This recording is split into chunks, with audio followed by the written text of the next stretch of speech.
Astro lineage channel में आपका स्वागत है। आज मैं उपस्थित हूँ आपके लिए एक ऐसी वीडियो लेकर जिसमें दान का क्या महत्व है और इसके अंदर मैं ये बताऊंगा कि पूर्व जन्म और इस जन्म और अगले जन्म का क्या संबंध है।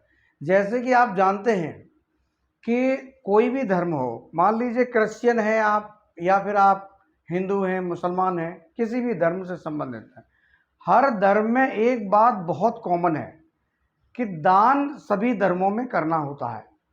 कोई भी व्यक्ति किसी धर्म का ले लीजिए, जो दानी व्यक्ति है वो हर धर्म में मिलते हैं। और इस बात को सारे जितने भी ग्रंथ हैं वो सबसे ज़्यादा कहते हैं कि अगर आप दान कर रहे हैं तो आपका इसका पुण्य प्रताप प्राप्त होगा। इसी तरह से हम इस बात को जन्म कुंडली पर समझते हैं कि क्या दान का वास्तव में कोई महत्व है, और अगर दान का कोई महत्व है तो वो हमें किस प्रकार से प्राप्त होता है। तो इसमें सबसे पहले हम देखते हैं कि जो जन्म कुंडली है ये 12 भाव होते हैं। पहला भाव यहाँ से चलता है, 12वें भाव पर समाप्त होता है। तो जब आप जन्म लेते हैं तो ये पहले भाव पर आते हैं, यानी आपकी यात्रा यहाँ से शुरू होती है और यहाँ जाके आपका मोक्ष भी होता है। तभी लोगों ने कहा है कि दान से मोक्ष मिलता है। यानी कि 12 नंबर जो राशि है वो आपकी राशि है गुरु की, और 1 नंबर जो राशि होती है वो होती है मंगल की। यानी मंगल पुरुषार्थ है और जो आपके गुरु हैं वो दान है, आपका धर्म दान सभी कुछ वहाँ से आता है।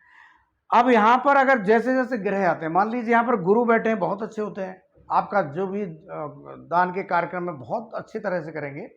यहाँ शुक्र आ गए तो आप अपने ऊपर ही खर्च करेंगे, दान कम करेंगे। यहाँ पर अगर आपके आ जाते हैं केतु तो फिर आप बहुत बड़े दानी भी हो सकते हैं। यानी कि बहुत से ऐसे लोग होते हैं राजा वगैरह जो छोड़ के अपना पूरा राजबाटी चले जाते हैं। तो इस तरह से, क्योंकि केतु अध्यात्म कारक है, अब जब आपका इस पृथ्वी पे आना हुआ तो आप मान लीजिए आपका यहाँ आना हुआ तो आपका दान भी यहाँ से निश्चित हो गया। यानी 12वां घर जो है वो आपका दान हो गया। अब आपने दान कैसा किया ये आपकी जन्म कुंडली बताती है, और कैसा करेंगे आप, कैसा कर सकते हैं, ये सारा जन्म कुंडली में ही पता चल जाता है। अब इस जन्म में जो आप दान कर रहे हैं वो पूर्व जन्म मतलब आगे के जन्म में जाके मिलेगा। लेकिन जो दान आपने पूर्व जन्म में कर रखा है, जन्म होने से पहले जो आपने दान किया है, वो दान आपको इस जन्म में किस रूप में प्राप्त होता है, अगर ये समझ लेंगे तो सारी बात समझ में आ जाएगी। अब सबसे पहले हम ये देखते हैं कि पूर्व जन्म का घर कौन सा है। पूर्व जन्म का घर 5वां घर होता है। जब यहाँ से आप गिनेंगे 1 2 3 4 5, यानी 5वां घर ये माना गया है शास्त्र में कि ये पूर्व जन्म का घर है। यानी पूर्व जन्म में आप जब थे तब आपका यहाँ से काउंट होगा। तो यहाँ पर अब पूर्व जन्म में जब जन्म हुआ था तो आपका ये कौन सा घर था? पहला घर था। जैसे इस जन्म में पहला घर ये है तो पूर्व जन्म में पहला घर ये था। अब इसका 12वां ये घर बनेगा। जब यहाँ से गिनेंगे 1 2 3 4 तो ये 12वां बनेगा। अब ये 12वां घर जो है वो आपका इस जन्म में कौन सा? वो इस जन्म में आपका जो है चतुर्थ भाव है, चौथा घर है। तो चतुर्थ भाव आपको 1 2 3 4 इस जन्म में मिल रहा है। तो इस जन्म का जो चौथा घर होता है वो किस बात का होता है? वो होता है सुख का।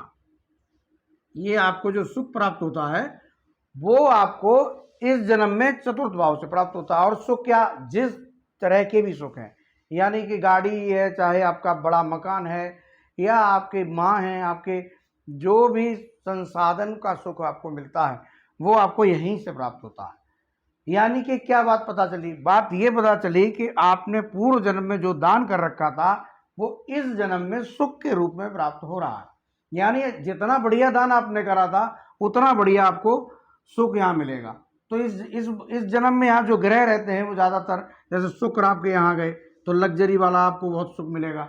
यहाँ पर गुरु आ गए तो आपको मान सम्मान प्राप्त होता है।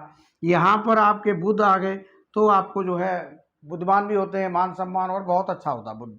तो इस तरह से ये शुभ ग्रह अगर यहाँ पर आ रहे हैं तो आपने पूर्व जन्म में कोई बहुत अच्छा दान कर रखा है, तभी ये आपको प्राप्त होंगे। अगर यहाँ पर मान लीजिए शनि आ गए, सबसे पहले आपने बेड़ा गर्क करके रखा पूरा पूर्व जन्म में आपने कुछ ऐसा काम किया है जिसके कारण से जन्म में आपको हर चीज़ में, हर गाड़ी लेंगे तो पुरानी, कुछ करेंगे तो इस तरह से काफ़ी ज़्यादा परेशानियों का सामना करना पड़ता है। तो ये इस चौथे घर में बैठे ग्रह दिखाते हैं कि आपने पूर्व जन्म में दान किस प्रकार का किया था, उसी प्रकार का सुख आपको इस जन्म में प्राप्त हो जाता है। मेरा मानना है कि आप जन्म कुंडली के आधार पर भी दान का महत्व समझ गए होंगे। आप लोग चैनल को लाइक करें, सब्सक्राइब करें। धन्यवाद।